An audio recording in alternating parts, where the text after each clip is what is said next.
So coming up this week, you'll see here on Friday, February 24th, we have PCE data coming out. Now that is important inflation data that the Fed is looking at. So today they released the minutes from their end of January into February meeting. They talked about the pace of rate hikes, they talked about inflation and other things, but the minutes are not where I want to focus, right? They kind of already reflective of a meeting from a few weeks ago.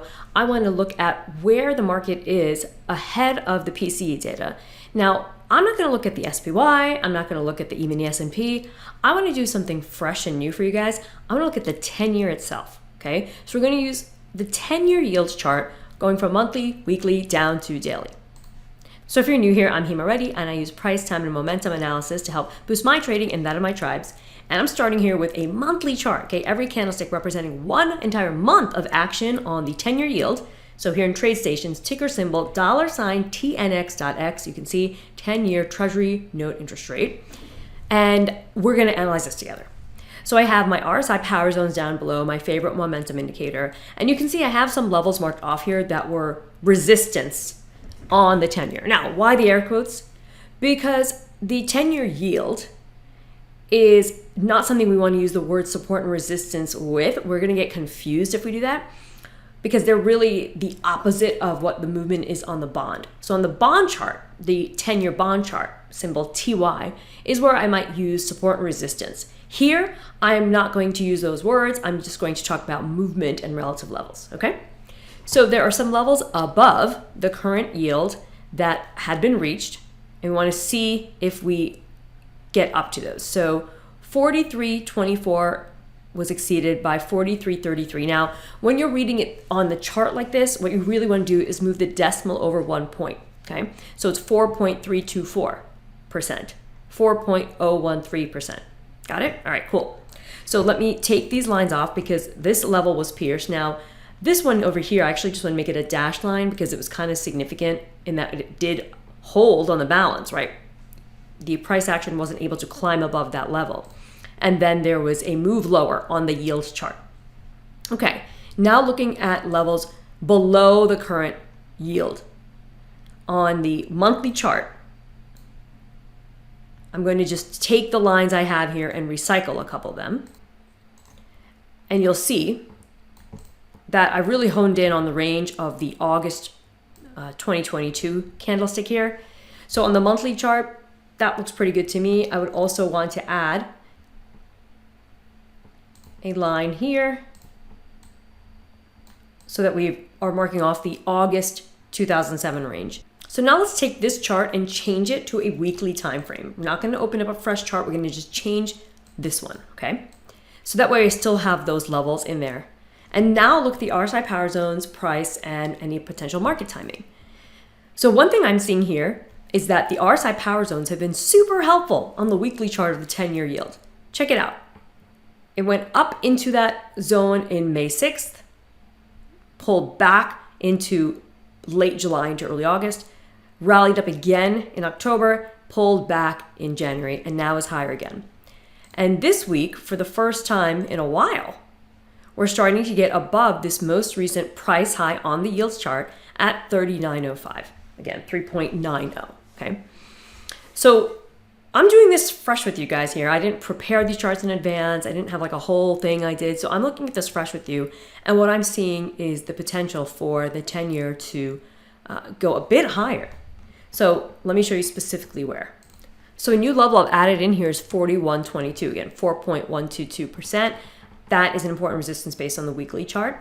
And I'm also going to emphasize some supports. Again, when you see me use those air quotes, it's because we really shouldn't be using the word support and resistance on the 10-year yields chart, but I also want to be consistent with how I teach with other things, all right?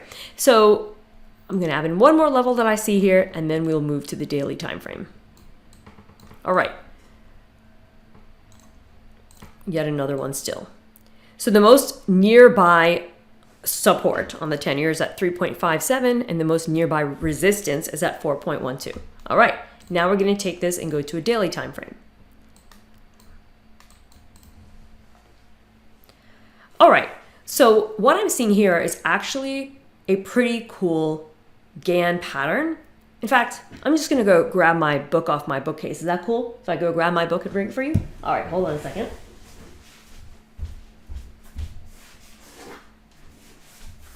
Okay, I'm back with my Trading Methods of W.D. Gann, second edition here. And I believe it's chapter 4 and 5, where we really get into chart patterns. I am seeing a pattern here, and I'm going to look it up and be right back. All right, so if you got my book, then on page 77 of the Gann second edition, I'm seeing a pattern that is emerging here that is just starting. Okay, it's not completed yet, but it could provide a buying point on the 10-year, meaning expectation for there to be a pullback here and a renewal high. So what I would like to see before I would do any sort of strategy that's banking on the 10-year yield moving higher is this. I would want to see it drop lower towards 3.57, not break below it, but get back lower towards that, in conjunction with the RSI power zones returning to, ideally touching, the bull support power zone, but even if they just get close, that's pretty good.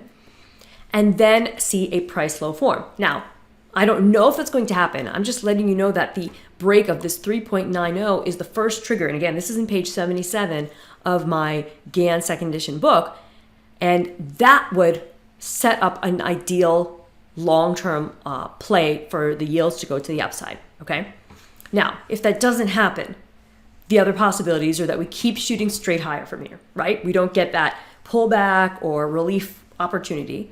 If that's the case, then you see the levels up ahead that are resistance. I'm now going to change this old monthly level to its actual traded resistance on the chart here, 4.33.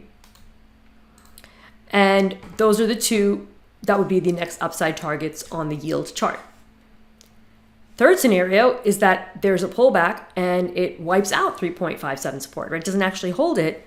Well, if that occurs, then I would watch out for a retest of this 3.33 base, because there was quite a bit of support at this level, and it was also near what looks like the 50% of this prior advance. So this is a very important support area here still, okay? So that's a look at the 10-year, and I want you guys, if you aren't already, to start looking at the actual fixed income charts, because everything that the Fed is doing is directly tied to how these markets perform. You can look at the long end of the curve like I am here with the 10-year or the 30-year. You can look at the shorter end, which is the 2-year. You can look at the belly, which is the 5-year. But even if you trade equities, start studying and applying your Himawari techniques to these types of charts, because it will really give you good insight into what may lie ahead. So again, big picture, my expectation here, I don't have a crystal ball, but I think it's pretty likely, because of the pattern I'm seeing on page 77 from my book, is a pullback that may fold, produce a price low, and then we regroup and move higher, potentially even above, 4.4%. On the flip side, the 3.57 is the key support level, okay, key area to watch here, which guards 3.33. All right, catch you next time.